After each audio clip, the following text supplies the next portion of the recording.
আব্দুল কাদের মহোদয়কে আমি সংক্ষিপ্ত বক্তব্য রাখার জন্য আমার ছাত্রকে অনুরোধ করছি। আসসালামু আলাইকুম ওয়া রাহমাতুল্লাহি ওয়া বারাকাতুহু। ভোট একটা পবিত্র আমানত। মানুষ মৃত্যুর স্বাদ গ্রহণ করতেই হবে বাবা। সবাইকে মৃত্যুর পথে যাত্রা হতে হবে। প্রত্যেক জিনিসের আমাদের হিসাব দিতে হবে। পবিত্র আমানতের এটাও হিসাব দিতে হবে। এটা ভালো একজন মানুষকে যদি ভোট নির্বাচিত করতে না পারি, আমরা যদি নির্বাচিত করতে না পারি, তাহলে দেখবেন সংসদে বিভিন্ন সমস্যার সৃষ্টি হবে। যেমন আমাদের অতীতে হয়েছে। এগুলি আপনারা খেয়াল রাখবেন। পবিত্র আমানত যেখানে সেখানে দেবেন না, সবগুলি দেখে শুনে দেবেন। আল্লাহ এবং আল্লাহ রসুলের যা বলেছে সেভাবে ফলে দেবেন না, আরো দেবেন না।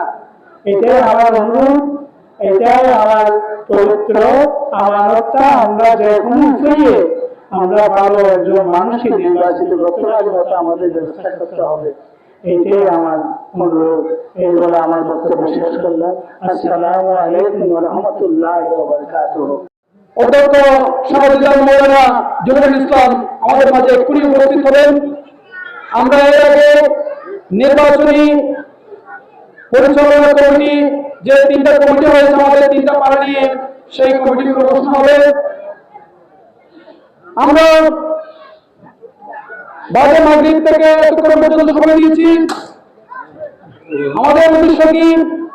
উদ্দেশ্য একটাই, আমাদের আল্লাহ রাব্বুল আলামিন আমাদেরকে যে নিয়ামত দিয়েছেন, ভোট নামক যে নিয়ামত দিয়েছেন, এই নিয়ামতের যথাযথ প্রয়োগ, এটার জন্য আজকে আমাদেরকে আমরা পরামর্শ দিয়েছি, আমাদেরকে এখানে আহ্বান করেছি।